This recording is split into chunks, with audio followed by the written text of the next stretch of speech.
kind of stuff started against Bill Clinton even before he first accepted the nomination to run for president in 1992. That was from the first night of the Democratic convention that year, before he'd even accepted the nomination. But that report from CBS in 1992, it did lead to a little bit of a scandal on the campaign trail. Within a couple of days, the George H.W. Bush White House was trying to get as far as possible as they could from this cast of characters that CBS had dug up on this trip to Arkansas.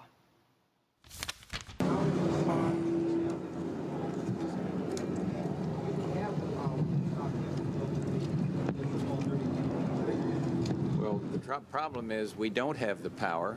We will do whatever we can to stop any filthy campaign tactics. We've spoken out against it. We've written the contributors. Our record is clean on it.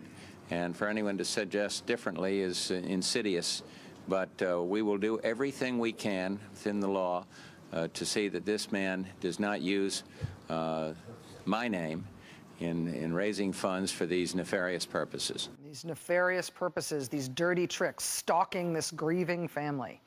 The George H.W. Bush campaign that year did file an FEC complaint against these guys who were stalking people all over Arkansas.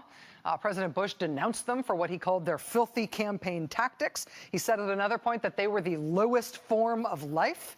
President George H.W. Bush even had his son, George Jr., the future president, George W. Bush, had his son write to more than 85,000 Bush campaign donors saying, "We know you support us.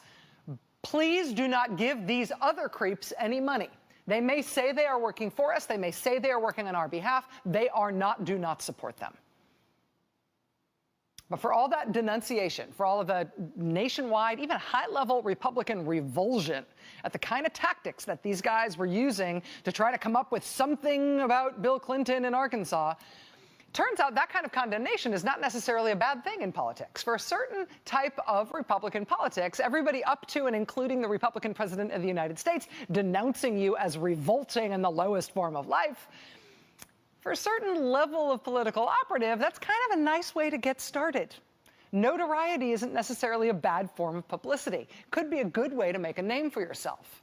And sure enough, within a couple of years, one of those guys who had been caught peering in through the windows in Arkansas and bounding into the hospital room to stalk the man with the stroke and the family members of the woman who'd committed suicide, within a couple of years, he had been hired on Capitol Hill as the chief investigator for a Republican member of Congress who really, to this day, embodies the no-holds-barred, crazy conspiracy theory, anti-Bill Clinton outrage industry that took root in Republican politics in the 90s.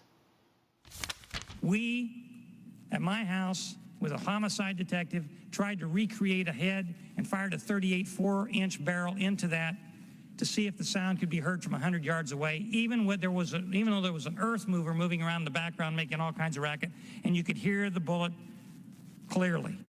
We tried to recreate a head, meaning a human head.